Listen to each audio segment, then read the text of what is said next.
देश भर में आज ईद मनाई जा रही है। ईद की नमाज को लेकर सुरक्षा का पुख्ता इंतजाम किया गया है। गांधी मैदान में करीब 20,000 नमाजी मौजूद थे।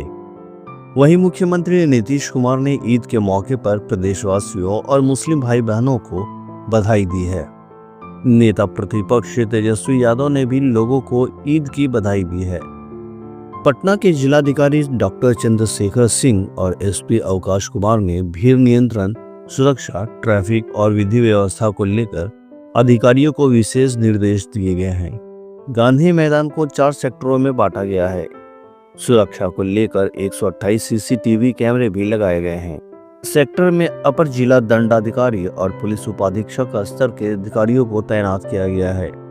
एम्बुलेंस, फायर यूनिट और पेयजल की व्यवस्था की गई है। पैदल गश्ती दलों और QRT को भी लगाया गया है। पटना के अलग अलग मस्जिदों और ईदगाहों में बड़ी तादाद में लोग ईद की नमाज अदा करेंगे और साथ ही परंपरागत पकवान और मिठाइयों का दौर भी शुरू होगा।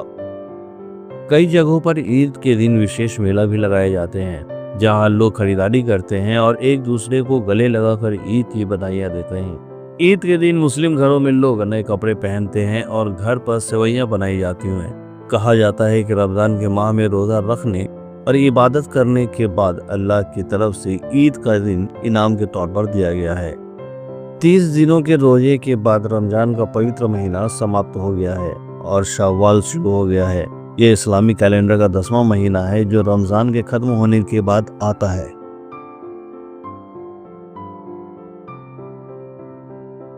बहुत धन्यवाद। ईद के मौके पर आप सबको मुबारकबाद, देशवासियों को मुबारकबाद, बिहार वासियों को मुबारकबाद। और ये ईद आप सभी जानते हैं कि ये मुस्लिम जो धर्म है उसका एक बहुत महत्वपूर्ण पर्व है। हमारे देश के अंदर कुछ ऐसे पर्व हैं, चाहे वो किसी भी धर्म से उनका संबंध हो, लेकिन एक तरह से वो राष्ट्रीय पर्व बन जाते हैं। तो उसमें से ईद भी एक है, होली है, दिवाली है, क्रिसमस है और ऐसे कई पर्व हैं जिसमें हम सब लोग एक दूसरे को बधाई देते हैं, एक दूसरे से गले मिलते हैं और तमाम शिकवा शिकायत सब दूर हो जाती है। ईद के नमाज के बाद जनाजे की नमाज पढ़ गई। सवाल नबी साहब कौन थे और ये इस मौके पर उनके जनाजे की नमाज पढ़ा जाना कितना?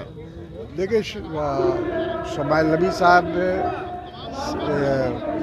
साबिक वज़ीर थे। डॉक्टर जगन्नाथ मिश्रा जी के मंत्रिमंडल में वो स्वास्थ्य मंत्री थे और एक समाज सेवी थे।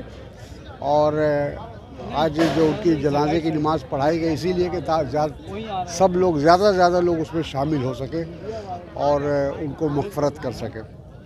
ईद की नमाज और जनाजे की नमाज के बाद ईद मुबारक। बहुत ईद मुबारक। तो ऐसा है कि ये 30 दिन जो लोग रोज़ा रखते हैं उसके बाद ईद आती है। तो वो इसीलिए है कि तमाम जो 30 दिनों की जो इबादत है उसका लोगों तक उसको पहुंचाने की कोशिश की जाती है। और हमें खुशी है कि ईद के मौके पर हमारे सभी धर्म के लोग ईद की बधाई देते हैं।